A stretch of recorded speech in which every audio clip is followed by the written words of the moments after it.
guys, we're supposed to know back in another video, and today I'm going to be doing my NBA playoff predictions once again because the Utah Jazz, they have to play the Memphis Grizzlies because Memphis Grizzlies beat the Golden State Warriors, which really sucks because everyone wanted to see Golden State and Steph Curry cook them.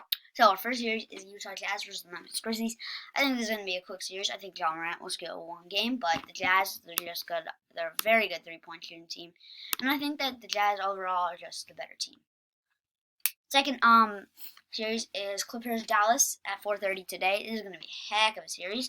I think that Dallas Mavericks can keep it close, but with Paul George and Kawhi Leonard on the same team at the same time, it's kind of going to be very tough for the Dallas Mavericks to contain them. This is why I have the Clippers in 6 games. Our next series is the Denver Nuggets versus the Portland Trailblazers. I think that it is going to be an outstanding series, but without Jamal Murray for the Denver Nuggets, it's not going to be a balanced attack on the scoring end. I think that the Portland Trailblazers will be able to hold Nikola Jokic to some extent with Yusuf Nurkic in double teams.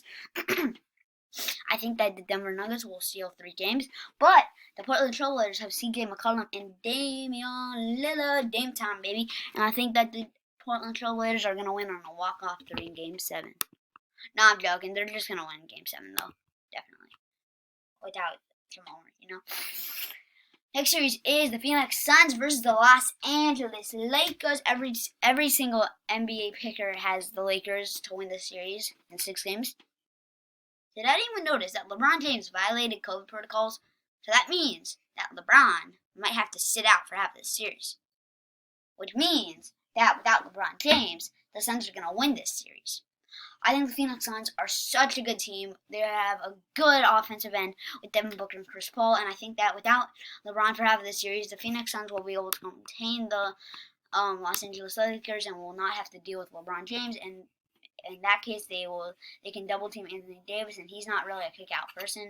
He's usually on the receiving end of a kick out. But I think that unfortunately for the Lakers, it's the end of the road, and they pack their bags and go back to Los Angeles. Next series, Philadelphia 76ers versus the Washington Wizards is a fairly quick series. Bradley Beal, Russell Westbrook, good story, but they're just not going to be enough. Sixers in 5. Because Bradley Beal is going to score like 70 points on this team.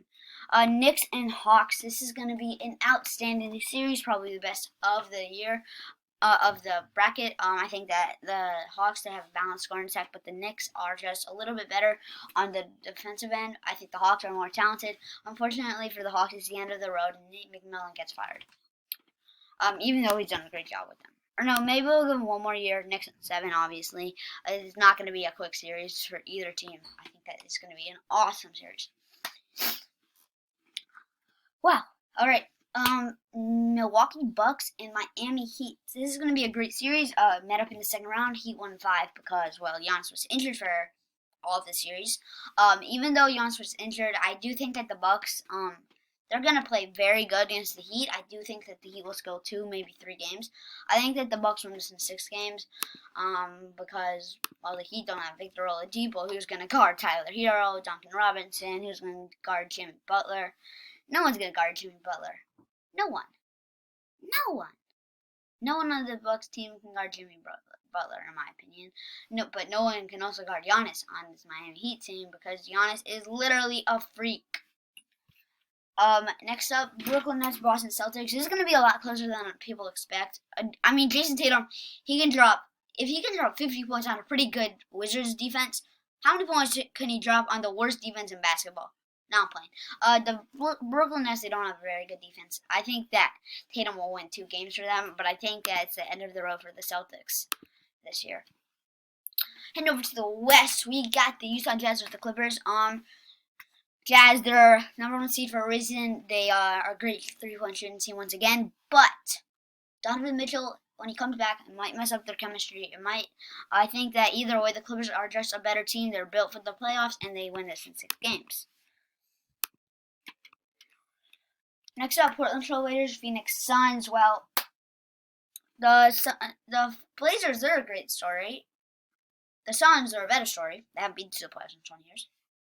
But the Suns, something tells me that the Phoenix Suns could win it all this year. I don't think they will. But the Phoenix Suns are very, very good. Keep in mind, the Blazers, they have had injury problems with Dame sometimes. McCollum was out for 6 weeks with that broken hand or something. I think that the Blazers are going to keep this very close. Unfortunately for the Blazers, it's going to be the end of the road. The Suns win this 6 games. Okay. Next up in the East, Sixers, Knicks. This is not going to be a close series. The Sixers win this in 5 games. The Knicks don't have anybody who can stop Joel Embiid. Maybe Noel can contain him to 28 a game instead of 35 a game, like he's going to cook the Washington Wizards. But I think that overall, the Sixers are just a better team than the Knicks. Milwaukee Bucks and the Brooklyn Nets. Well, okay, so first of all, the Nets, they're a very good team. Very, very good on paper. Only problem is who's going to contain Giannis Antetokounmpo? The answer is no one. Giannis will absolutely cook the New York Nets to the point where they're going to have to start double teaming him, where Giannis could kick it out to Bobby Portis and Dante DiVincenzo. In that case, I think that the Bucks will play very good in this series and win this in 7 games. Ooh, very good final. Very good conference finals. Alright, got the Los Angeles Clippers versus the Phoenix Suns. Now, this is going to be a heck of a series. I think that the Clippers are a very good team.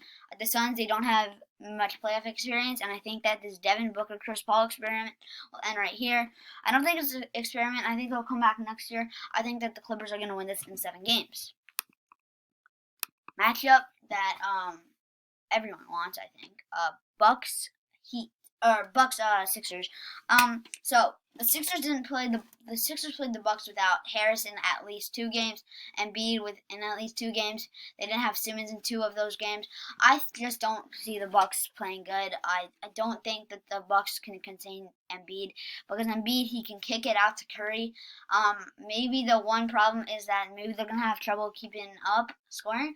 But keep in mind, the Bucks have a pretty bad defense. They weren't 21st in defensive efficiently.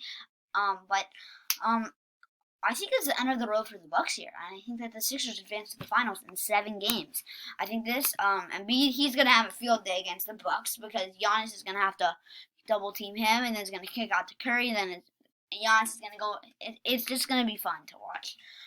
Next up, this is a matchup that I wanted in the beginning of the season. I didn't think it was gonna happen. I thought the Sixers were gonna be like 6 or 7 seed. I just didn't see this happening. I think that Paul George, Kawhi Leonard can get this done, but they won't. First of all, Sixers can contain any team in basketball. They contain the Lakers. They contain a team like the Clippers without Ben Simmons, who's a huge defensive player for this team, and without Furkan and Shake.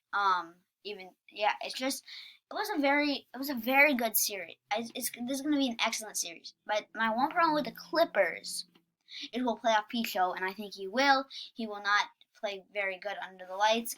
And also, the Clippers did not play good against the Rockets with their starters, and the Thunder with their starters.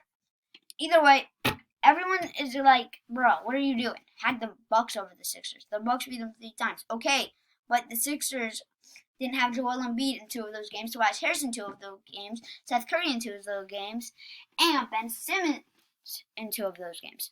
So I think that the Sixers are just a better team than the Clippers. They don't have a great scoring attack, but their defense will lock down on Kawhi to an extent where he starts taking bad shots. I have the Sixers in 7 games. With LeBron out, the Lakers, it's going to be tough for the Lakers to bounce back. I'm sorry, Clippers fans. Everyone, you can hate. You can say that the Suns are going to beat the Clippers. You can say the Lakers are going to beat the Phoenix Suns. You can say that the Bucks are going to beat the Sixers. You can say that the Nets are going to beat the Bucks. You can say that the Knicks are going to beat the Sixers. You can even say that the Celtics are going to beat the Nets. Okay? But no, I think that this is going to happen. I think there's a good chance. Another playoff thing, it could be Milwaukee against Philly in 7, and Milwaukee over Clippers in 7. But that's my playoff predictions. If you don't like it, you don't like it. If you like it, thank you very much. And that's it.